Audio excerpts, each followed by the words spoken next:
supposed to be up over here somewhere. Got some cows up in here. Not seeing it though. Maybe it's farther up. See the light, see better days. She's got some scratches and some dings. She's an old girl, but she works most days. Got a can of ether just in case. Let's see if this old girl will start.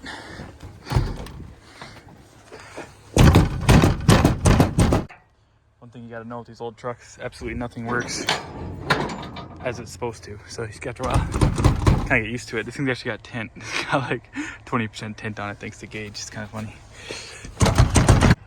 There's always a trick to these old piles of crap. You had to lift up, and then apparently the hood cable's broke, so the hood's kind of hanging off here. But never want to start an old antique girl like this without checking the fluids. Looks like we're about half low on brake fluid, should be fine. Looks like the power steering's got a decent leak, should be fine. Try to find the oil.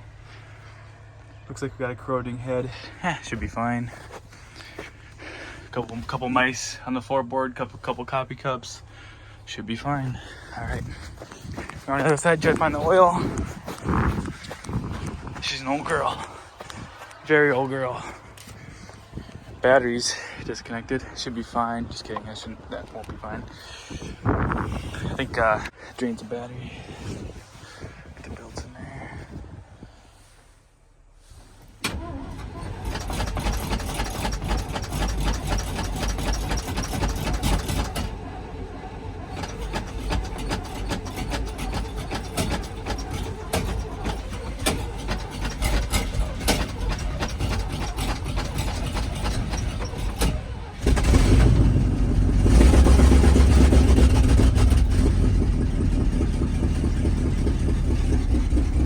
Way out here in the middle of nowhere.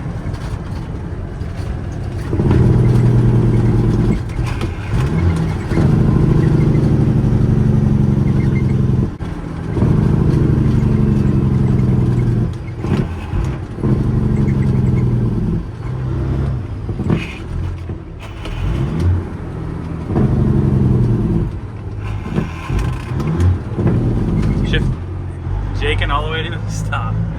So unnecessary, but so fun.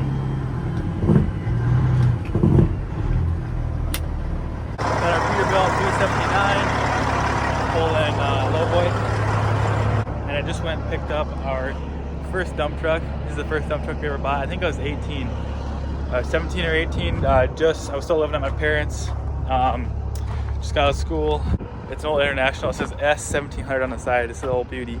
I got this from a landscape company in the city, so I can tell you guys a little story with this thing. So I got it late one Friday night. I think it was like, got to yank the handle and then lift up. So I got it late one Friday night and got it home. So I picked it up from a guy, and on my way home, the brakes started smoking hardcore. So I pulled over in a school parking lot. There was just smoke rolling out from every which way. It was a bad ordeal. So after a while, they cooled down. Finally made it home. I got home. I'm wiping it down. It's about 11 o'clock at night. There was a mess in here just like this. There's little shelves back here for all the parts you need to keep her going because she's so old. You gotta have all the fluids that you could ever think of in this thing in order to get her to run.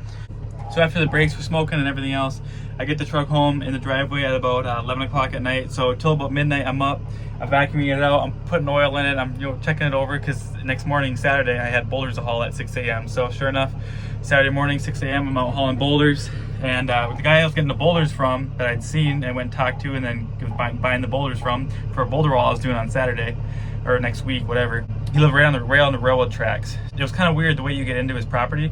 You have to go, the way I was coming, I couldn't just turn in. I had to go past and then turn around and then drive back towards. So basically what happened was the railroad tracks were going like this. So I was driving here and then going approach and crossing the railroad tracks. Well, there's two sets, one set of tracks going this way, one set of tracks going that way, really close together.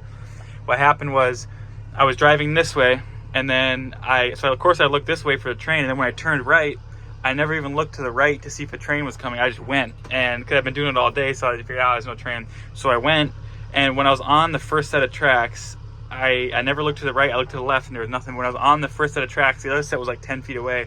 All of a sudden I just heard a train horn blare. They normally never honk there, but all of a sudden, as I'm on one set of tracks, I hear the train horn, and I look to the right, and there's a train right there coming full speed on the other track. My heart literally just stopped. I heard the train horn loud and clear. The reason I didn't hear the train in the first place, this thing has like no muffler. The exhaust comes out right underneath the floor, so you can't hear anything in this truck other than a train horn in your ear. So when I turned, all of a sudden, my heart just stopped, and whew, that train went by on the other side of the tracks, and it was literally like, kid you not, 4 or 5 feet from the hood of this truck. If it would have been on the set of tracks that I was on, I wouldn't be here right now making this video, but thankfully it was on the other side of the tracks. Boom, went right by. I slammed on the brakes. Of course, it's a manual, so when I heard the train horn, I just slammed on the brakes, locked the tires up, and of course the truck died. So then the train is going by, and I'm over here trying to get the truck back going, put it in reverse, back up a little bit, wait for the train, then go across. So that was that's probably the closest near-death experience I've ever had in a truck, probably in general, honestly. The lesson I learned from this, obviously, pay closer attention. Look on the tracks either both ways all the time. So we've been hauling rock with this old girl. That's just a funny little interesting story that happened with this truck. It was definitely eye-opening for sure, to say the least. All right, guys, thanks so much for watching this video. Let me know in the comments below what kind of near-death experience you had in a dump truck or a tractor trailer, or maybe both like we got here. So thanks so much for watching, guys, and remember, it is what you make it to be.